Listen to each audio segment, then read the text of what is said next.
It was a normal shift in Alaska. No emergency calls, no urgency, just cold air and wind moving across the tundra.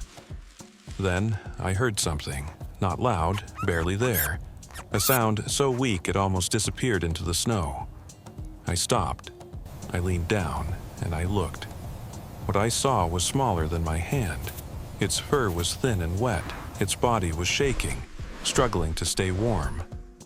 I told myself it was a premature kitten. That's what made sense in that moment. I didn't think about where it came from. I didn't think about what it was. At that moment, none of that mattered. Keeping it alive was the only thing that mattered.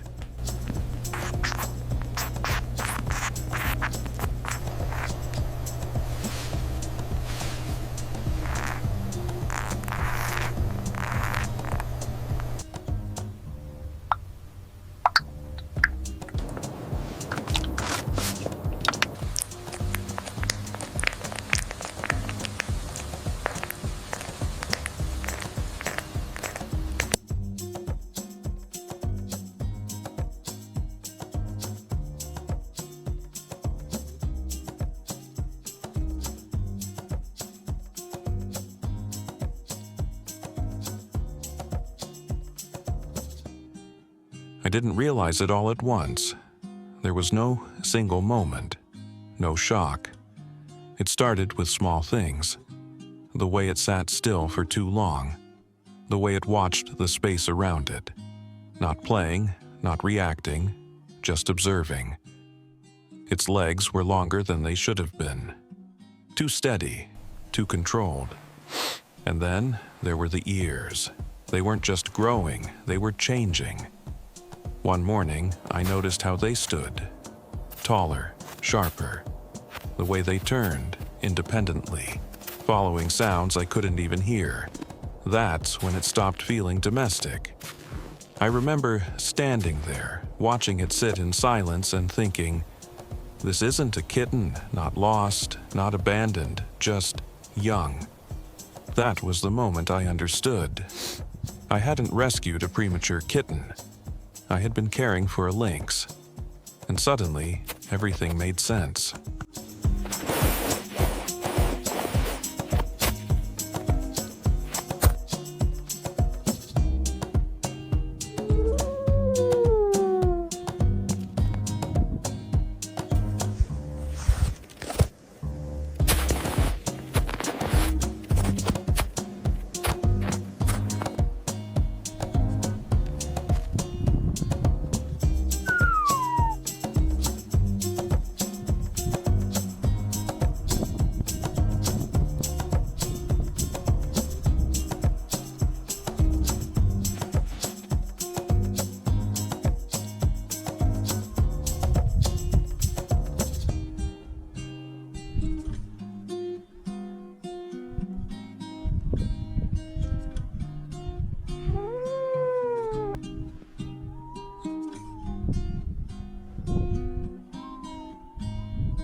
I didn't carry him far.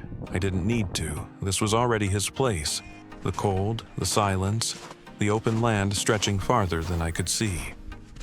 I stayed back. No calling, no guiding, no moment where he looked back. He stood there for a second, not unsure, not hesitant, just ready.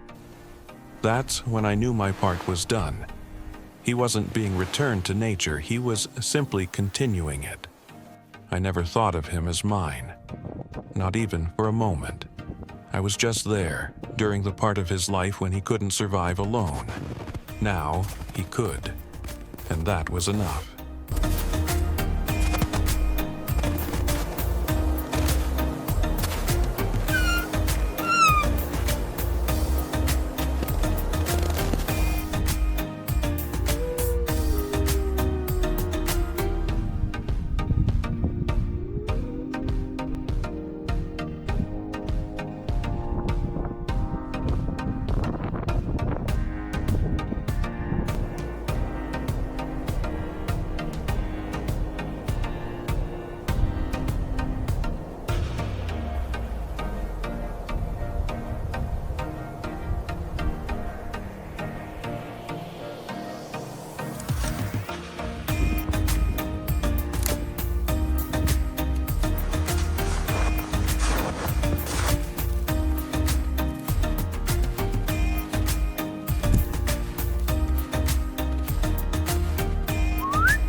Alaska's wildlife doesn't need to be owned or controlled. It only needs space, respect, and fewer traces left behind by us.